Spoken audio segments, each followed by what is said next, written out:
sinzi kweli iki sinzi igituma dutuma ko nukuri nangwa ntiyakuzira uramenye uhagije je mugabo ndibaza sokuru agomba kuma impene je nafashe na bisi ndatsanga ndajabuka noba naziye ubusa gayemo naje ndumwerezi w'umwana we wanyumera na kimwe arama niwe cyatangura jewe nta na kimwe arama ndi mukuru wawe n'uyu we hari icyo yaguhaye jewe oya prema cyangwa ntibishoboka nibikigamuta ngomba gushitsa icyo Imana yavuze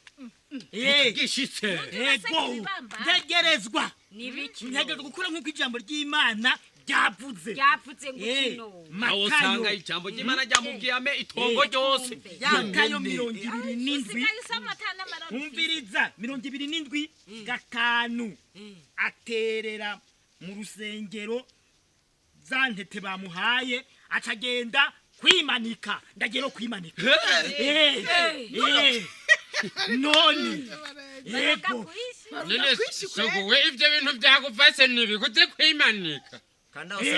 usanga kwimanika usanga ari bibi yamushapuje bibi wamushapuje umbiriza nimba ari Imana yamubwiye nagende kwimanika ndaguye ndagarutse banza munyumvirize mutama wanje nagukunda mugabo kw'Imana yakubwiye kushitsa icageze genda ugishitse nagende none siko byanditse muta nimba ari Imana yavuze mukuru kw'Imana ndarahiye muta imanike 27 somo murongo wa 5 wumva icyo tubwira 27:5 aterera izo ntete z'ifeza ahera urusengero aragenda yo haleluya arimanika soko ndavuga nivyo sogo none nyaruke reka watevye kwimanika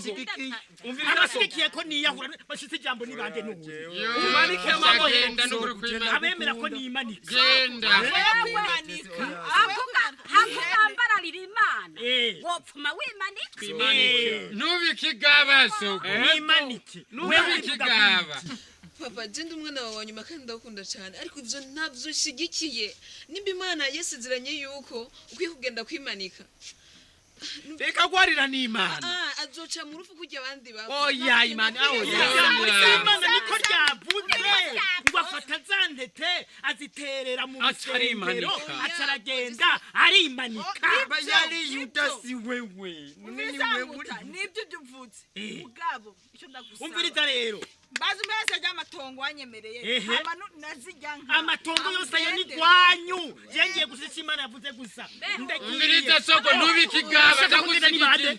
sogo ndagusigikiye genda ntubikigaba nakarage amatongo tuyagabure mwese rero mureka shikani nagombye gupima ibiro mufise mu ijambo ry'Imana none sanze mwese mufise 5 kwijana uriya mwana wanje nawe uriya wo hirya afise 100 kwijana kuko mbega none ijambo ry'Imana tupfe kuryumva gusa tupfe kugenda gucyo nyene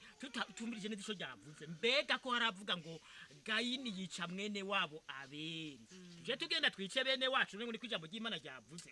oya be mumenye ijambo ry'Imana kumenya kuririmbura n'ukuntu ryapfutse